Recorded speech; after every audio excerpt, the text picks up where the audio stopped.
इस मंडल के सभी साथियों का बहुत बहुत धन्यवाद करता हूं। यहाँ आजमगढ़ मंडल के इस प्रबुद्धजन सम्मेलन में पहुंचे सभी सम्मानित साथियों का, जो इस हॉल के अंदर हैं या इस हॉल से बाहर हैं या सड़क पर हैं, हजारों की संख्या में जो यहाँ नहीं पहुंच पाए हैं, मैं उनका बहुत बहुत धन्यवाद करता हूं। प्यारे साथियों, मैं अपनी बात को शुरू करते हुए बहुजन समाज में जन्मे सभी संतों, गुरुओं और महान पुरुषों को नमन करता हूं। और जैसा कि आप जानते हैं कि महान पुरुष का जो निर्माण है, महान पुरुष की जो परिभाषा है, वो इस आधार पर मानी गई है कि जीवित व्यक्ति को महापुरुष नहीं माना जाता है।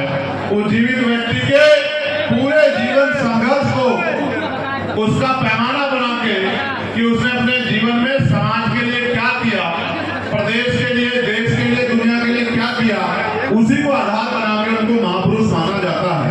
तो जिन महापुरुषों के मैं नाम लूंगा, मैं इस तमाम जो पूरी जमात यहाँ इकट्ठा हुई है, इनसे आग्रह करूंगा नौजवान साथियों से कि वो इन महापुरुषों को जरूर पढ़ें। जिनको मैं महापुरुष को कह रहा हूं, वो आपके महापुरुष हैं, है या नहीं है बताओ? उनको पढ़ना है, उनको जानना है, उनके विचार पर चलना है। और एक दर्दनाक घटना सामने आई जहां 12 साल के दलित समाज के बच्चे को रेप करके उसको फांसी पे लटका दिया गया। जब ये घटनाएं सुनता हूं तो मुझे बड़ी अंदर तक पीड़ा होती है, लेकिन मेरे भाइयों, अभी मेरे हाथ में वो ताकत नहीं है कि मेरे हाथ में अभी वो ताकत नहीं है कि मैं जिन अपराधियों ने किया, उन अपराधियों को उनके अपराध की सख्त सजा दिला सकूं। ये मेरे हाथ में नहीं। उनको उनकी सही जगह पहुंचा सकूं, ये ताकत मेरे हाथ में नहीं।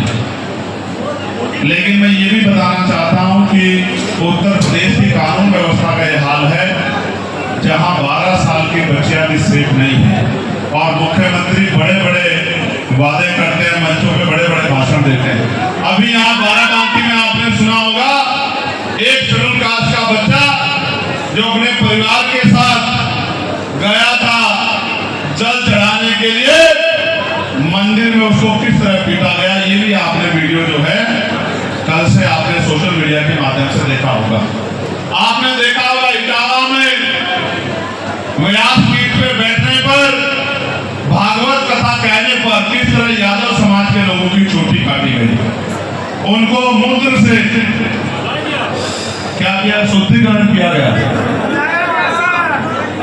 और ये सिर्फ यादव समाज के लोगों के साथ नहीं हुआ, ये साहू समाज के लोगों के साथ भी हुआ, ये कुर्मी समाज के लोगों के साथ भी हुआ, ये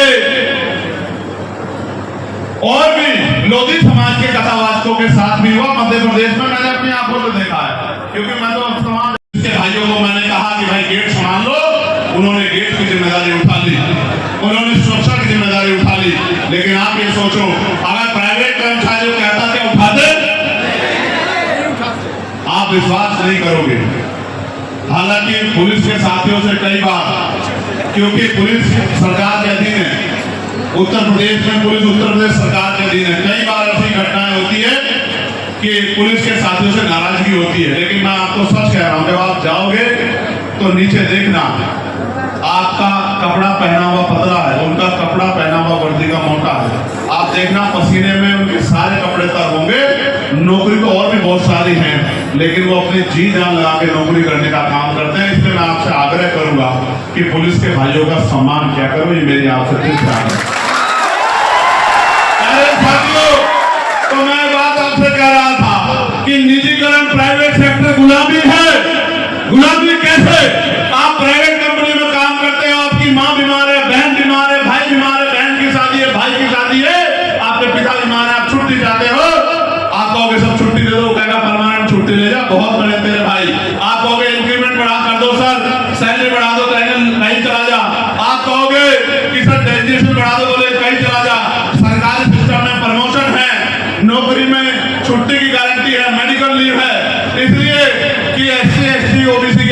रिजर्वेशन ना देना पड़े। 2 अप्रैल 2018 के बाद नई भी सरकार ने निजीकरण कर करके आरक्षण खत्म करने का काम किया है। मैं आपको पूछना चाहता हूं, क्या जितने डिपार्टमेंट का निजीकरण किया गया है इसका राष्ट्रीयकरण होना चाहिए नहीं होना चाहिए? होना चाहिए नहीं होना चाहिए? और आपको याद है, मैं जब जाने लगा मुझे रोक लिया गया और कर्चना में हमारे लोगों पे जिस तरह साजिश करके सरकार के इशारे पे पुलिस के साथ वहां के क्षेत्रीय लोगों ने मिलकर हमारी मोटरसाइकिलों को तोड़ा, हमारी गाड़ियों को तोड़ा, हमारी मोटरसाइकिलों को जला, जिसकी वीडियो भी मैंने उपलब्ध कराई है। और फिर हमारे निर्दोष लोगों को जेल में डालने का काम किया। और फिर मुझे बड़ी तकलीफ के साथ कहना पड़ेगा, मैं इस दर्द को भूलूंगा नहीं कि जिस तरह से मेरे भाइयों के कान पकड़वा के पूरे बहुजन समाज को अपमानित करने का काम थाने में किया गया, इस दर्द को हम लोग भूलेंगे नहीं। समय आने दीजिए, सूद समय इसका हिसाब किया जाएगा। बाबा साहब अम्बेडकर ने कहा था, आदमी भूखा रह सकता है लेकिन अपमानित होकर नहीं रह सकता। जिन भाइयों के मन में ये इच्छा थी कि मेरा हमारा भाई चल के आएगा, हमारी लड़ाई लड़ेगा, उनको साजिश करके जेल में भेजने का काम किया। लेकिन हालांकि आप जानते हो कि हमने सुप्रीम कोर्ट से लेके हाई कोर्ट और डिस्ट्रिक्ट कोर्ट के जजों का 25 लोगों का पैनल मिला के और हमारे नेताओं ने घर घर जाके लोगों को ये विश्वास दिलाने का काम किया। और हमारी पूरी टीम लगी हुई है कि हम एक भी आदमी को बहुत दिनों तक जेल में नहीं रहने देंगे, सब लोगों को जेल से बाहर निकाल के लेकर आएंगे, उनके घरों तक पहुंचाने का काम करेंगे और उनका एक पैसा खर्च नहीं होने देंगे। इसकी जिम्मेदारी आजाद समाज पार्टी का प्यारे साथियों, देश में क्या चल रहा है ये तो अलग बात है। एक ऐतिहासिक तहरीक है। तहरीक का मतलब यह है कि ये एक ऐतिहासिक मूवमेंट हम लोगों ने चलाई है।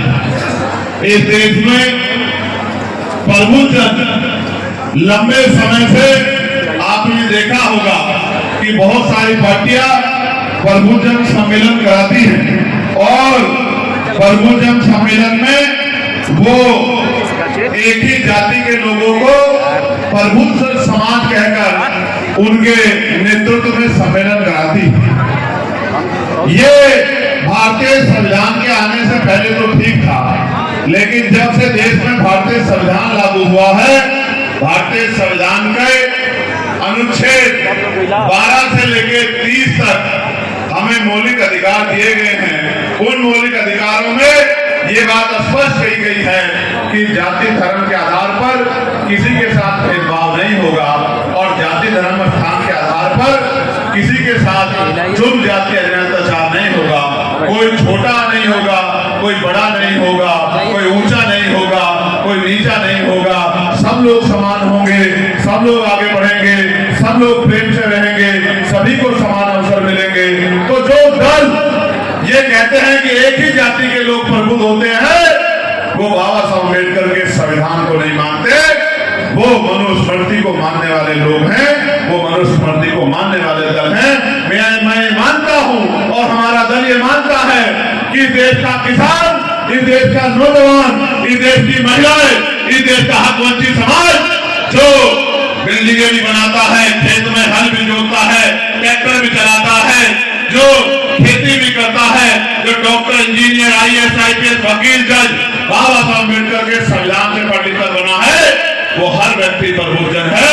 उस प्रबुद्धजन का सम्मान होना चाहिए, जाति के आधार पर नहीं है, कर्म के आधार पर सम्मान होना चाहिए, व्यक्ति की गरिमा का सम्मान होना चाहिए। इसलिए हम ये मानते हैं कि बाबा साहब अम्बेडकर के संविधान से जो कमजोर वर्गों में से पढ़ लिख कर पुलिस में गया, डॉक्टर बना, पटवारी बना, सेक्रेटरी बना, ADM बना, DM बना, चीफ सेक्रेटरी बना, एडिशनल सेक्रेटरी बना, डिप्टी सेक्रेटरी बना, जो CO बना, SHO बना, दरोगा बना, जो वकील बना, जज बना, जो IAS बना, वो सब लोग प्रबुद्धजन हैं। वो किसान भी प्रबुद्धजन है जो खेत में फसल लगाता है, बीज डालता है और देश का पेट भरता है, तो उनकी व्यक्ति की गरिमा का सम्मान करते हुए उनको अगर हम प्रभुजन नहीं मानते तो हम बाबा साहब अम्बेडकर के संविधान में विश्वास नहीं रखते। तो जब हमने प्रभुजन सम्मेलन शुरू किए तो पहले तो लोगों ने हमारी मजाक बनाई कि बताइए चंद्रशेखर क्या बात कर रहे हैं कि ये दलित पिछड़े मुसलमान आदिवासी किसान मजदूर भी प्रभुजन होने लगे हैं, ये तो चंद्रशेखर मूर्खता की बात कर रहे हैं। लेकिन जैसे जैसे सम्मेलन बढ़ते गए और आज ये 10वां सम्मेलन है, मान्य जी 10वां सम्मेलन है, जैसे जैसे सम्मेलन की संख्या बढ़ती गई और समाज के पढ़े लिखे डॉक्टर, इंजीनियर, IAS, वकील, जज और रिटायर्ड कर्मचारियों ने आगे बढ़ के आना शुरू किया और ये कहना शुरू किया कि चंद्रशेखर आजाद समाज पार्टी बाबा साहब अम्बेडकर के संविधान की बात कर रही है, हम उनके साथ है। तो बड़े बड़े दलों में खलबली मच गई और आज उनको समझ नहीं आ रहा है कि वो इस प्रभुजन सम्मेलन के मुकाबले कौन सा सम्मेलन करे।